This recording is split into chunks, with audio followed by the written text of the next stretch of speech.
Hi, I'm Anna, and welcome back to the Level 3 Ironclad podcast. This is a free episode and will cover Chapter 24 on Tokaj.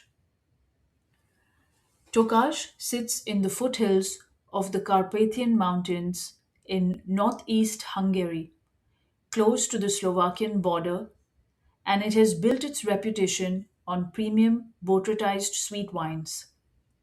That reputation rests directly on geography and climate. The best vineyards are planted on hillsides with southerly aspects, maximizing exposure to sunlight in a region with a moderate climate. Two rivers, the Bodrog and the Tiza, and their tributaries generate early morning mists. Those mists provide the humidity required for the development of noble rot, while the sunnier, drier conditions later in the day allow the botrytized berries to dehydrate rather than rot destructively. That sequence of humid mornings and dry afternoons is the fundamental cause and effect engine behind Tokaj's sweet wine styles. Three principal white grape varieties are traditionally used. Ferment is the most widely planted and is central to Tokaj's identity. It produces concentrated, high acid wines with flavors of apples in youth that can develop into nuts and honey with age. Its naturally high acidity is critical. It balances the very high residual sugar levels of the sweet wines, allowing them to taste fresh rather than cloying. Because ferment ripens late and is susceptible to botrytis, it is the principal grape for sweet Azu wines. Haslevlu also ripens late and contributes fragrance and perfume to blends, softening and complementing ferment structure. Sarga muscatali, known elsewhere as Muscat Blanc à Petit Grain, is valued for its aromatic qualities and is often used to lift the aromatics of blends. Harvesting practice directly reflects the uneven development of noble rot. Where noble rot has been widespread, pickers pass through the vineyards several times, selecting individual azu berries that have been shriveled by botrytis. Bunches that remain unaffected are collected separately. There is also a selection known as zamorodny, meaning as it comes, which includes bunches partially affected by noble rot. These different harvest components allow producers to create and blend distinct styles. Although Tokaj is historically famous for sweet wines, producers are increasingly making top quality dry wines. Dry wines without botrytis are gaining importance, particularly in years when noble rot is limited. These wines can range from simple unoaked examples intended for early drinking to more concentrated, age worthy styles, often fermented and matured in new oak. They are usually made from ferment. The naturally high acidity of ferment combined with careful oak use allows producers to create structured dry wines capable of development. Tokaji Zamoradne can be dry, zaraz, or sweet, edes, depending on the proportion of botrytized grapes in the harvest. Because the grapes are harvested as it comes, the nature of the vintage determines the style. Sweet versions show botrytis character, while dry versions may develop distinctive notes due to maturation practices. Zamoradni wines must be aged in cask for a minimum of 6 months and can only be released from the winery from January in the second year after harvest. Most wines are aged for longer. Traditionally, casks for dry wines were not completely filled, encouraging the growth of floor like yeast that forms naturally. This yeast, while not identical to that found in Fino sherry, protects the wine from oxidation and can impart a character reminiscent of Fino. However, because flour has no role in sweet styles which contain high residual sugar, sweet wines were more prone to oxidative development if casks were not full.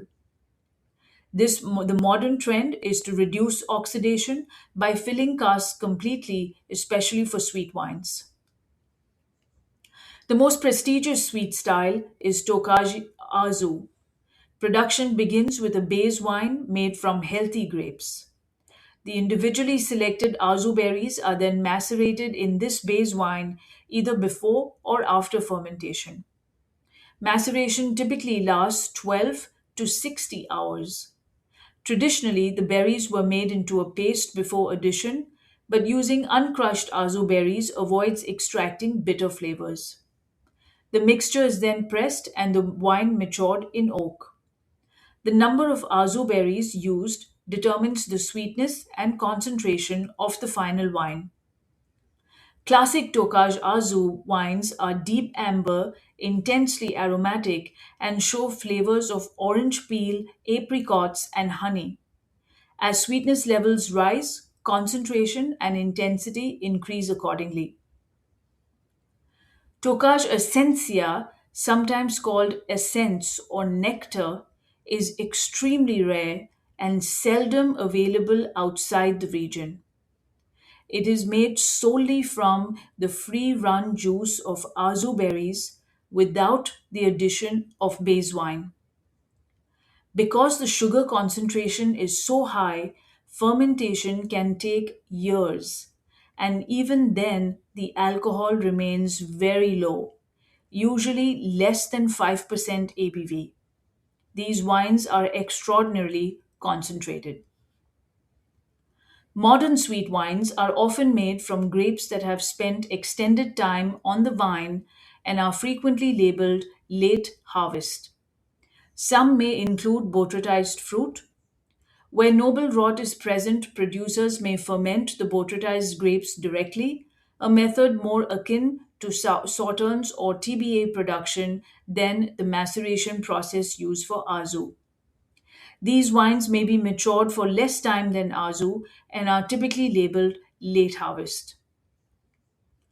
Hungary operates a PDO and a PGI system, and the different Tokaj PDO styles, including Azu and Essencia, are defined by law. The sweetness of Tokaji Azu has traditionally been measured on the Putanyo scale. A putanyo is a picker's basket, and historically, the number of buckets of azu grapes added to a barrel determined the sweetness level. Today, the number of putanyos stated on the label corresponds to minimum residual sugar levels.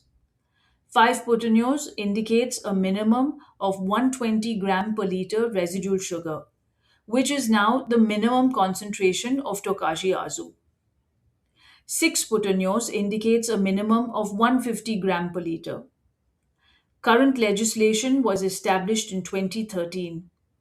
Prior to the 2013 vintage, wines with lower residual sugar levels could be labeled as 3 or 4 putanyos. Producers may still use the 3 or 4 putanyos designations, but the minimum residual sugar must now meet the 120 gram per liter threshold. Tokaji Azu must be matured for a minimum of 18 months in oak vessels, which may be new or old. Across all these styles, the essential structural element is acidity. The very high acidity of ferment balances residual sugar levels that can reach or exceed 120 grams per liter, or in the case of Essencia, far higher, ensuring that even intensely sweet wines retain freshness and longevity. It is this interplay of noble rot concentration, high natural acidity, careful selection, and legally defined maturation that underpins Tokaj's global reputation for distinctive, age worthy sweet wines, while also allowing the region to expand into high quality dry and late harvest styles. And so that concludes this chapter on Tokaj. I do hope this helps with your prep, and we'll continue with Greece in the next episode. I'll see you then.